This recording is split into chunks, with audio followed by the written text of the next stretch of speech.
Bonjour à tous, je m'appelle Stulova Alona Romanovna, je suis professeure de français et aujourd'hui je présente ma séquence didactique pour les apprenants de 5e année. La leçon est destinée aux élèves pour la 16e année, le niveau A2. Le sujet, les buts et les objectifs de la leçon, vous pouvez voir sur l'écran. Et voici les résultats différents. Tout d'abord, je vais vous dire qu'est-ce que c'est le passé composé et puis nous allons regarder la vidéo qu'est-ce que le bénévole et nous allons discuter de ce sujet. En outre, nous passerons avec vous le vocabulaire actuel sur le thème nettoyage. Et pour commencer, nous apprenons ce qu'est-ce que le passé composé. Le passé composé exprime qu'une action dans le passé est terminée. Il souligne ainsi principalement le résultat ou la conséquence de l'action. Quand employer le passé composé en français? Le passé composé est utilisé pour parler d'une action unique achevée dans le passé. Il permet de souligner le résultat ou la conséquence de cette action dans le présent. Exemple. Hier, Michel a rangé son bureau. Action unique. Conséquence. Le bureau est maintenant rangé. Il a décidé de ranger son bureau chaque semaine. Lien avec le présent.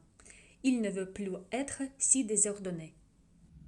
Comment conjuguer les verbes français au passé composé? Le passé composé se compose de l'auxiliaire avoir ou être au présent plus le participe passé du verbe conjugué. Ainsi, cela donne avec avoir j'ai, tu as, il, elle a, nous avons, vous avez, ils, elles ont. Avec être je suis, tu es, il est, nous sommes, vous êtes, ils, elles sont. Plus le participe passé du verbe conjugué. Mais qu'est-ce que c'est le participe passé? Le participe passé des verbes réguliers en ER, IR, RE est simple à construire. Infinitif en ER participe en E. Par exemple, aimer, aimer. Infinitif en IR participe en I. Par exemple, finir, fini. Infinitif en RE participe en U. Par exemple, vendre, vendu. Les formes du participe passé des verbes irréguliers peuvent être apprises par cœur et contrôlées dans la liste des verbes irréguliers. La référence de la liste est dans la description. Donc, avoir ou être. Le passé composé de la majorité des verbes se forme avec avoir. L'auxiliaire être est employé avec les 14 verbes suivants. Aller, venir, arriver, partir, entrer, sortir, rester, tomber, monter, descendre, naître, mourir, passer, retourner. Exemple. Je suis arrivé à la gare. Et la forme composée. Par exemple, revenir, rentrer, remonter, redescendre, repartir. Et encore avec les verbes pronominaux. Par exemple, je me suis trompé dans mon calcul. Et maintenant, un peu d'exercice pour apprendre le sujet. Lisez le texte et écrivez les verbes au passé composé.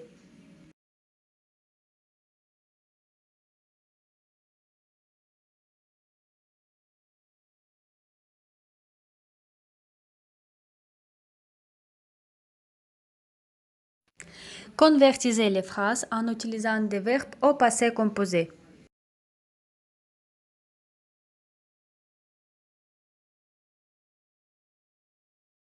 Écoutez la conversation et remplissez les lacunes dans les phrases. Après, faites vos propres phrases en utilisant les mots insérés. Alexandre et Victor se sont réveillés très tôt parce qu'il y a un décalage de 2 heures entre Moscou et Paris. Ils se sont levés à 6 heures du matin et sont descendus à la cafétéria de l'hôtel pour prendre le petit déjeuner. En bas, ils se sont adressés à l'employé. Bonjour, Où est-ce qu'on peut prendre le petit déjeuner? Bonjour messieurs, il faut patienter un peu. La cafétéria va ouvrir dans une demi-heure. Vous êtes pressés? Non, pas trop pressé. S'il vous plaît, est-ce qu'il y a de grands magasins près de l'hôtel? Non, il n'y a que deux petits magasins. Une boulangerie, une boucherie, une épicerie et une crèmerie. Ce sont de petits magasins où vous payez directement au vendeur. Attendez, il y a un supermarché Carrefour près de la station de métro. C'est à 10 minutes. Là, il y a beaucoup de rayons. Et vous pouvez acheter des vêtements et des provisions.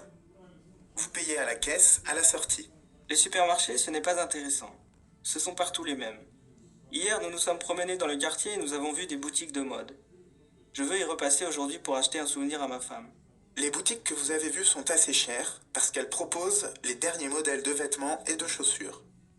On peut trouver des articles moins chers mais d'assez bonne qualité dans les deux magasins en face que vous avez peut-être remarqués. C'est C&A pour les vêtements et André pour les chaussures. On dit que les plus bas prix sont à Tati. Quant à Tati, ce sont des magasins très bon marché. Mais la qualité laisse souvent à désirer. Je ne peux pas vous les conseiller. Oui, d'accord. Est-ce qu'il y a une parfumerie près d'ici? Il y en a une à côté, messieurs. C'est la parfumerie Kenzo. Vous y trouverez des parfums pour femmes et pour hommes. Et vous pourrez consulter un spécialiste. Merci.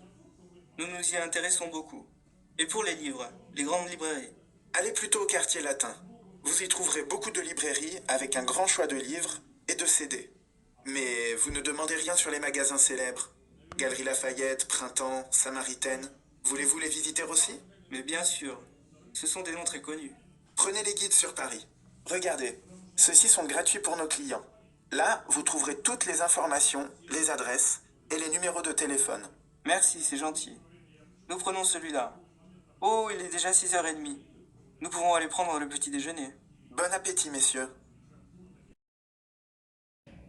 Et la dernière tâche sur ce sujet sera attachée dans le lien que vous trouvez dans la description. Après avoir passé cet exercice, revenez à cette vidéo. Excellent, vous êtes géniaux. Et maintenant que le sujet passé composé a été appris, passons à un autre sous-thème de notre leçon, un nettoyage. Voici une liste de quelques expressions sur ce sujet. Tâche pour les enfants. Faire son lit. Заправлять постель. Faire la vaisselle. Мыть посуду. Ranger les jouets. Убирать игрушки. Chaque jour. Mettre le linge sale au panier. Положить грязное белье в корзину. Nettoyer la salle de bain sommairement. Прибраться в ванной комнате. Nettoyer rapidement la cuisine. Прибраться на кухне. Remplir et vider le lave-vaisselle. Загружать и выгружать посудомоечную машину. Plusieurs fois par semaine. Vider les poubelles. Выбрасывать мусор. Passer l'aspirateur. Пылесосить. Nettoyer les WC. Убираться в туалетной комнате. Faire les lessives. Стирать вещи. Chaque semaine. Changer les draps. Менять постельное белье. Nettoyer la cuisine et les miroirs. Убираться на кухне и мыть зеркала. Faire le poussière et le réfrigérateur. Вытирать пыль и мыть холодильник. Faire le repassage. Гладить. Changer les serviettes et tapis de bain. Менять полотенца и коврики для ванной. Chaque mois. Faire les vitres. Мыть окна. Nettoyer l'intérieur du micro-ondes. Чистить внутреннюю часть микроволновки. Vider et nettoyer le réfrigérateur. Опустошить и помыть холодильник. Nettoyer la machine à laver. Мыть стиральную машину. Tous les 3 mois. Trier les vêtements des enfants. Сортировать детские вещи. Faire le bilan du contenu du congélateur. Проверка содержимого морозильной камеры. Laver les rideaux. Стирать занавески. Дезинфекter les poubelles. Дезинфицировать мусорные баки. Faire le tri des réserves. Сортировка запасов. Nettoyer les grilles d'aération. Очистка вентиляционных решеток. D'accord. Dites-moi ce que vous avez fait à la maison dans les 2 dernières semaines en utilisant passé composé. Votre discours devrait être d'au moins 1 minute. Nettoyer la maison, c'est toujours une bonne chose. C'est une gym et une charge supplémentaire. Mais est-ce que c'est bon pour les personnes âgées? Heureusement, il y a des bénévoles parmi nous qui aident les vieillards. Ils les aident à traverser la route. Aussi, ils les aident, portent des sacs lourds du magasin. Ils marchent avec des personnes âgées handicapées et les aident à se déplacer dans la ville. Et parfois même nettoient leurs appartements. Mais qu'est-ce qu'un bénévole? Et maintenant, vous devez regarder attentivement la vidéo sur le sujet « C'est quoi le bénévole ?» À quoi ça sert? Ça veut dire quoi ça? Pourquoi c'est comme ça? C'est où? C'est qui lui? Un jour, une question. C'est quoi être bénévole? Ils entraînent les enfants le mercredi. Ils font les paquets cadeaux à la sortie des magasins. Ils participent à des ramassages de déchets. Tous ces « ils » ont un point commun. Ce sont des bénévoles. Faire du bénévolat, c'est donner de son temps gratuitement pour défendre une cause ou pour aider des personnes autres que sa propre famille. On peut être bénévole dans une mairie, une école, un parti politique, ou bien tout seul, par exemple si on s'occupe d'un voisin âgé. Mais 2 bénévoles sur 3 préfèrent agir à l'intérieur d'associations. Les plus nombreux adhèrent à celles qui viennent en aide aux plus pauvres. Beaucoup s'investissent aussi dans des groupes associatifs de loisirs, de sport ou de culture. Enfin, de plus en plus de gens rejoignent des groupes de défense des animaux ou de protection de la nature. Il y a plein de bonnes raisons de devenir bénévole, comme la satisfaction de se sentir utile ou le plaisir d'échanger avec d'autres. 19 millions de personnes sont bénévoles en France, soit près de 4 personnes sur 10. Bonne nouvelle, car ce chiffre important montre que les Français sont solidaires et qu'ils ont un esprit citoyen. En plus, parmi ces bénévoles, il y a de plus en plus de jeunes, et même des enfants. Car ne l'oublions pas, pas besoin d'attendre 18 ans pour être bénévole et choisir de défendre ce qu'on juge important. Tu te poses des questions? Envoie-les-nous, et nous, on y répond. Dites quelques phrases sur qui sont les bénévoles. Je pense que tout le monde est déjà un peu fatigué, alors j'annonce une pause musicale d'1 minute.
J'espère que vous vous reposez un peu et maintenant regardez la vidéo une deuxième fois pour répondre à mes questions suivantes.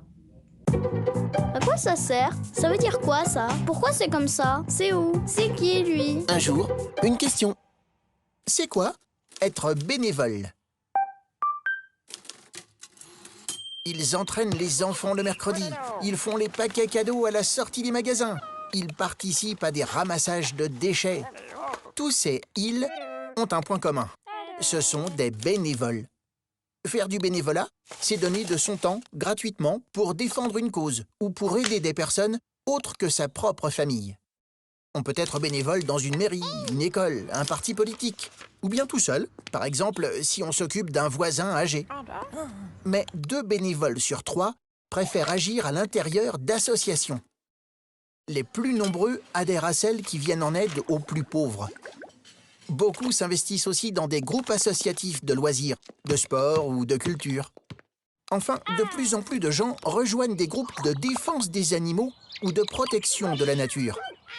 Il y a plein de bonnes raisons de devenir bénévole, comme la satisfaction de se sentir utile ou le plaisir d'échanger avec d'autres. 19 millions de personnes sont bénévoles en France, soit près de 4 personnes sur 10. Bonne nouvelle, car ce chiffre important montre que les Français sont solidaires et qu'ils ont un esprit citoyen. En plus, parmi ces bénévoles, il y a de plus en plus de jeunes, et même des enfants. Car ne l'oublions pas besoin d'attendre 18 ans pour être bénévole et choisir de défendre ce qu'on juge important. Tu te poses des questions? Envoie-les-nous, et nous, on y répond. Et maintenant, quelques questions sur la vidéo. Voici les questions sur la vidéo. 1. C'est quoi être bénévole? 2. Comment s'organisent les bénévoles? 3. Pourquoi devient-on bénévole? Je veux discuter avec vous sur ce sujet brûlant, le bénévolat. Je pense qu'il n'y a pas une seule personne dans le monde qui, au moins une fois, n'a pas partagé gratuitement avec une autre ce qu'il a lui-même. Le temps, la bonne humeur, la chaleur, le sourire, les connaissances ou les valeurs matérielles. Après tout, le but de tout homme sur terre est d'apporter le bien. Et les gens faisaient du bien en tout temps, devenaient volontaires non seulement pendant les années difficiles de la guerre, mais aussi en temps de paix et de tranquillité. Et maintenant, j'en parle avec joie et enthousiasme. Des détachements et des organisations de volontaires apparaissent un par un. Les volontaires sont des écoliers et des étudiants, des médecins et des enseignants. Ce sujet est très pertinent, donc je veux que vous preniez la parole sur ce sujet. Je vous propose d'écrire un essai 150-200 mots sur l'un des sujets suggérés. 1. Le bénévolat est l'idéal moral de notre époque. 2.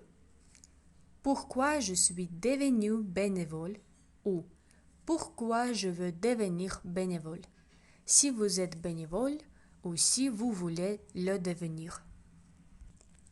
3. Bénévole. Qui est-il? 4. Les bénévoles peuvent apprécier. 5. Pourquoi y a-t-il si peu de bénévoles? L'État doit-il les payer? Tous les sujets sont très intéressants. J'espère que vous obtenez un essai très décent et vous pouvez facilement faire face à cette tâche. Alors, résumons notre leçon. Et donc, pour cette leçon, nous avons appris le sujet passé composé. Encore, nous nous sommes familiarisés avec le vocabulaire sur le thème nettoyage. Et surtout, nous avons appris qui sont les bénévoles et nous avons discuté de ce sujet avec vous.